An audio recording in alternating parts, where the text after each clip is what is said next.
Buenos días, bienvenidos a la segunda parte de la clase número 1 de la unidad temática 3, que refiere al crecimiento urbano y a las teorías de localización. Mi nombre es Silvia Politi y les voy a presentar este tema que refiere a la planificación en el contexto de las transformaciones territoriales del siglo XXI. Vamos a entender las problemáticas de la planificación, el crecimiento y la localización de actividades a partir de estudiar algunas teorías y modelos en base a los textos de dos autores, Henry Derick y Robert Cagmani. Lo primero que vamos a ver dentro de las teorías de localización, el principio de accesibilidad. Es uno de los varios principios que Roberto Cagmani cita en su texto y que diferencia las relaciones entre el campo y la ciudad y cómo a partir de la generación de redes de ciudades y sus interacciones. Dentro de este principio vamos a ver el modelo de von Thunen, que refiere a la localización de actividades agrícolas. El principio de accesibilidad, según lo menciona Roberto Cagmani, tiene que ver con la competencia por el espacio, hecho que se produce dentro de la ciudad y que refiere a los múltiples lugares que garantizan las ventajas competitivas de las actividades que allí se producen. En algunos casos ha dado origen, por ejemplo, a ciudades en cercanías de ciertas materias primas, como las ciudades mineras, o algunas en relación a centros o mercados de distribución en el cruce de rutas importantes, en las grandes estaciones de ferrocarril o en algunos puertos. Este principio de accesibilidad tiene su relación también con la organización interna que se produce dentro del espacio urbano. Las actividades económicas compiten por los mejores lugares que les resulten más ventajosos y que les permita reproducir el capital. Por un lado, significan romper con las barreras del espacio, ya sea para las personas o para los bienes y servicios.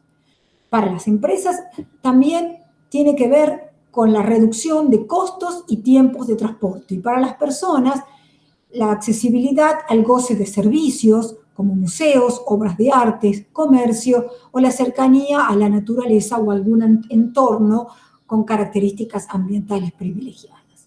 Tiene su relación con lo que vimos en la unidad temática 2, en el punto 1, cuando Paolo Sica habla del cambio en el valor del suelo.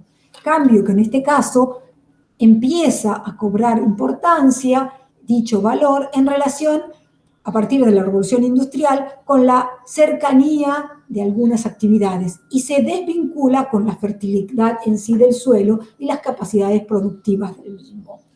Determina la localización de algunas actividades o actores económicos y genera una renta diferenciada, una renta que es mayor o que requiere ser mayor para aquellas actividades que están en condiciones de pagar un determinado bien porque sus costos económicos o su rentabilidad es mayor. En relación a este principio de accesibilidad, la teoría de von Thunen, un economista alemán que vivió entre 1783 y 1850, pero que en 1820 publicó un tratado, El Estado Aislado, que le sirvió de alguna forma para recibir un doctorado honoris causa años después, y donde estudió las diferentes rentas respecto al mercado. Analizó la localización de 3 tipos de actividades y a partir de ello, cada actividad o renta era pagada por un determinado cultivo y su representación era una de estas rentas. Concretamente, una actividad es capaz de ahorrar en transporte si la renta que produce le permite localizarse en los terrenos más cercanos al mercado central y que tienen un costo de arrendamiento mayor. Von Thunen parte de algunos supuestos que tienen que ver con la conformación de esto como una teoría. Supuestos teóricos que alejan al modelo de la realidad en sí misma. Él estudia él plantea una llanura homogénea que tiene fertilidad del suelo igual en todas sus direcciones y que también tiene infraestructura de transporte distribuida homogéneamente. Hay un único centro de mercado en el cual todos los productos se venden y a donde todos los productos deben ser transportados. Cada producción agrícola tiene coeficientes o rendimientos constantes, implica que el espacio de la cantidad de productos que obtiene cada unidad de renta y el costo de producción son fijos.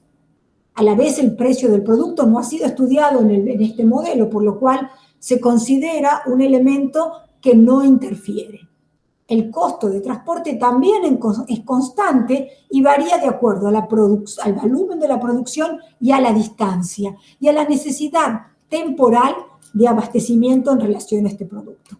Todos los productos tienen una demanda ilimitada y a la vez una producción ilimitada, es decir, que no interfieren realmente las reglas normales del mercado. A partir de estos supuestos, él establece un modelo en base a anillos, donde en el punto central del anillo es el mercado y se distribuyen en forma radial las hortalizas, los productos forestales, las gramíneas intensivas, las gramíneas extensivas y al último los pastos para la ganadería. Pensemos que en el año 1820, donde él hace este modelo, por ejemplo, elementos como los productos forestales se encuentran muy cerca del núcleo del mercado porque constituían el combustible de cocina y calentamiento de la población de la época. Y por otro lado, la ganadería, que se ubica en el último anillo de los pastos, refiere a que el faenado de los animales de ganaderos no se producía todos los días y solo abastecía a la población circundante que lo tenía que adquirir en corto tiempo. No existía el almacenamiento ni las cámaras frigoríficas. En torno a este principio de accesibilidad, también podemos analizar el modelo de Weber. Este modelo refiere a las actividades industriales. Parte Weber de algunos factores en el modelo del que él estudia. Estos factores tienen que ver la distancia de acceso a estos recursos naturales que son objeto de su transformación económica, la distancia al mercado en donde van a ser vendidos, los costos de la mano de obra en general para efectuar esta producción industrial y por otro lado las economías de aglomeración, que en el momento en que Weber realiza sus estudios tienen que ver con la realidad de que les conviene a las industrias instalarse unas cercanas a otras para compartir servicios y al mismo tiempo también para que las materias primas o los necesarias para una puedan ser la base de los productos que la otra elabora. También distingue Weber diferentes tipos de materias primas. Por un lado, según la localización de estas materias primas, hace una diferenciación entre los recursos ubicuos, que son aquellos que se pueden encontrar en cualquier parte, como ser el agua, el aire, y los recursos localizados, que solo se encuentran en un determinado punto y que tienen que ver con la naturaleza de la producción. En otro sentido, también diferencia por su transformación los productos de acuerdo a cómo queda el producto terminado. Los materiales puros, aquellos que se venden como tal y que no se encuentran, y como se encuentran en la naturaleza, y los materiales brutos que han sufrido transformación y han perdido peso. En base a este principio establece él una triangulación en donde los puntos M son el mercado y los puntos M1 y M2 corresponden a los puntos de localización de la materia prima. El punto P, que es el centro del triángulo, que se encuentra a distancias iguales A, B y C de estos otros puntos anteriormente nombrados, es donde se localiza la producción industrial. Existen tensiones como X, Y, Z que tienden a atraer a la producción cercana a estas materias primas. En el caso de materias primas diferenciadas, donde según el grado de incorporación o de influencia en el producto elaborado intervengan en el producto terminado, van a tender a ubicar al punto P más cercano a M1 o M2 si alguno de ellos influenciara en el producto de forma diferencial. Un producto cuyo materia prima requiera un 30% de M1 y un 70% de M2 se acercará a M2 teniendo en cuenta que el volumen de dichas materias primas fuera igual y su influencia en el costo del transporte exactamente lo mismo. Al revés, productos que requieran que no tengan una gran pérdida de materia prima podrán acercarse al mercado para estar accesibles a los mismos. Cambiando de tema, el principio de jerarquía que establece Roberto Cagnari relaciona con otra teoría, el modelo de Kristaller, que habla de la localización de actividades de servicio.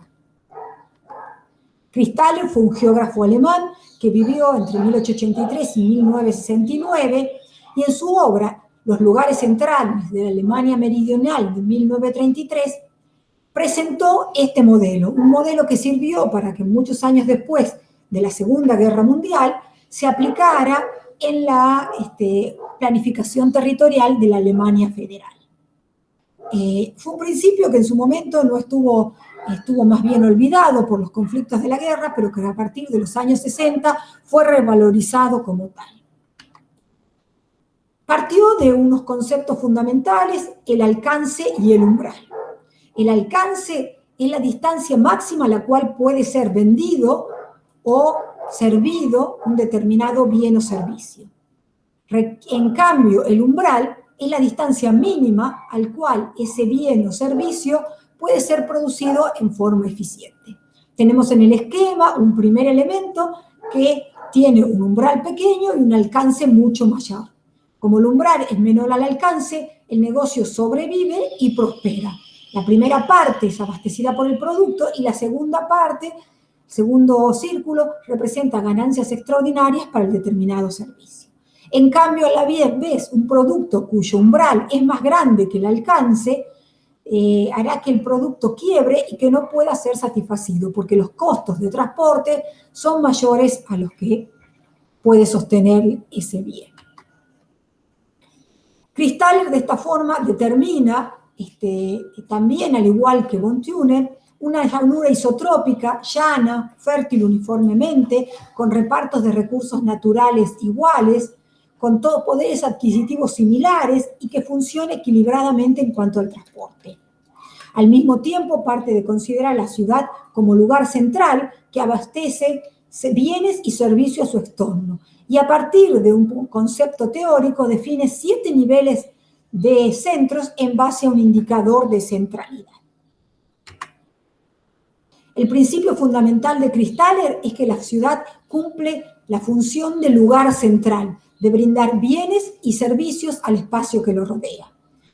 La unidad básica o el elemento básico de esta teoría es el punto O, que es la aldea, que es el centro elemental que brinda bienes y servicios para la subsistencia básica a un territorio que no puede estar a más de 4 kilómetros de ese centro, distancia para ser recorrida en 1 hora de camino con los medios de transporte de la época, por supuesto.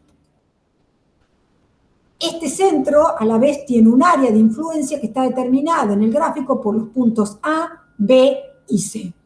Esta es la distancia mínima que están dispuestas estas personas a la distancia máxima para abastecerse de determinado bien, un bien básico. Sin embargo, existen centros mayores que cobran jerarquía mayor, por esto es el principio de jerarquía, como los centros A, B y C.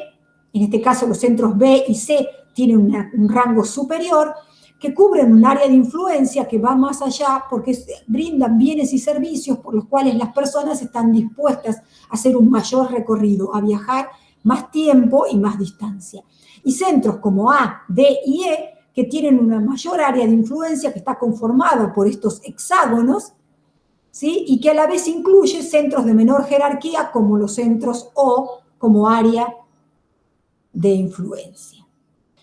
Kristaller, en base a esto, establece una serie de categorías y analiza su propio entorno, la zona de la Alemania meridional, Y en base a su supuesto teórico, él establece estas 7 categorías de centro según el nivel jerárquico, que van desde un núcleo pequeño, un pueblo, una ciudad de condado, una ciudad de distrito, una capital de estado pequeño, una capital regional, provincial y una capital regional.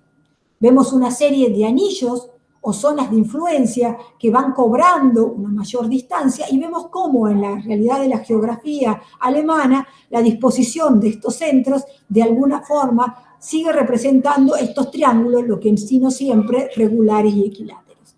Él analiza este sector de la Alemania meridional y descubre que a partir de su esquema geométrico analizado teóricamente hay una muy pequeña diferenciación en la realidad de la cantidad de números o centros observados. Fíjense, por ejemplo, en el caso 7 de las aldeas pequeñas, frente al supuesto teórico de 486 núcleos pequeños, él descubre que en esta zona de influencia alemana hay 462.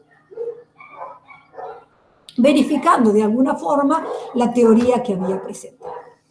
El segundo de los temas que corresponden a esta unidad y que voy a desarrollar refiere al crecimiento urbano.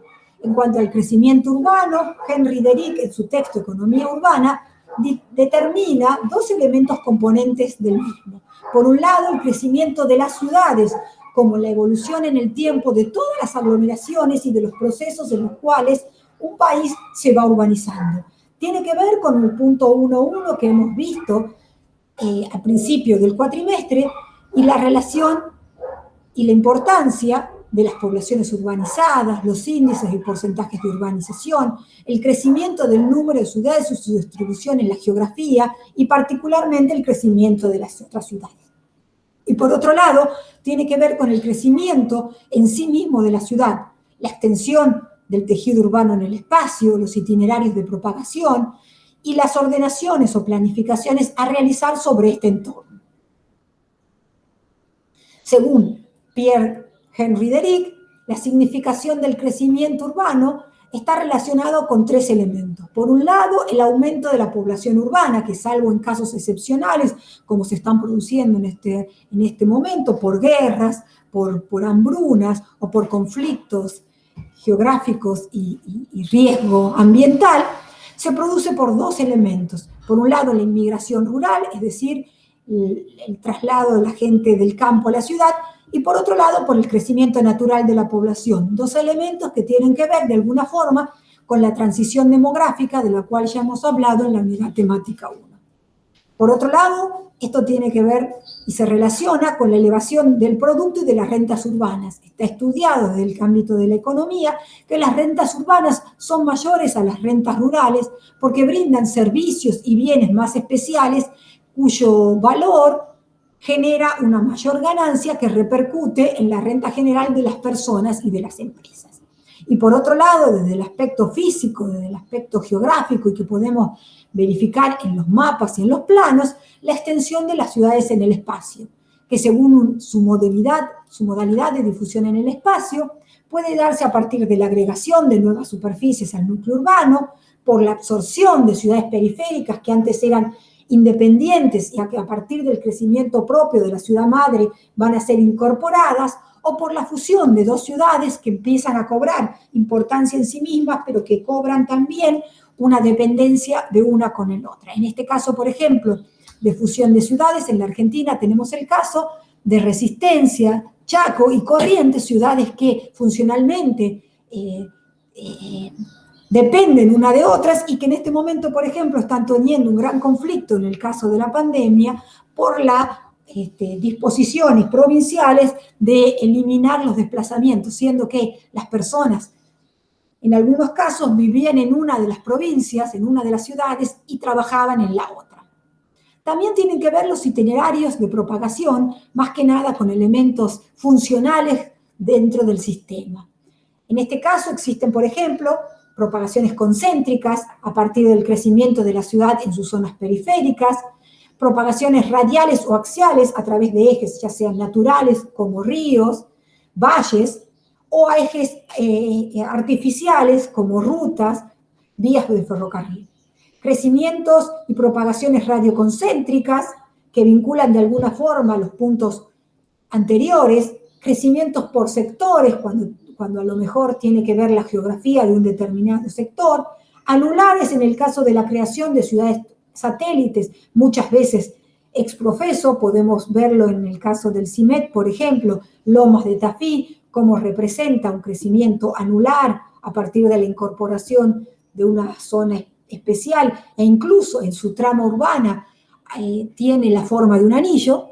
Crecimientos polinucleares a partir de la mejora en los centros perimetrales o periféricos a partir de su crecimiento poblacional y la necesidad de brindar nuevos bienes y servicios, y crecimientos irregulares donde muchas veces tiene que ver la geografía y los accidentes como montañas, ríos y llanuras. Por otro lado, Derrida también habla de que hay factores que influyen en el crecimiento urbano, factores exógenos, es decir, exteriores al sistema de la ciudad.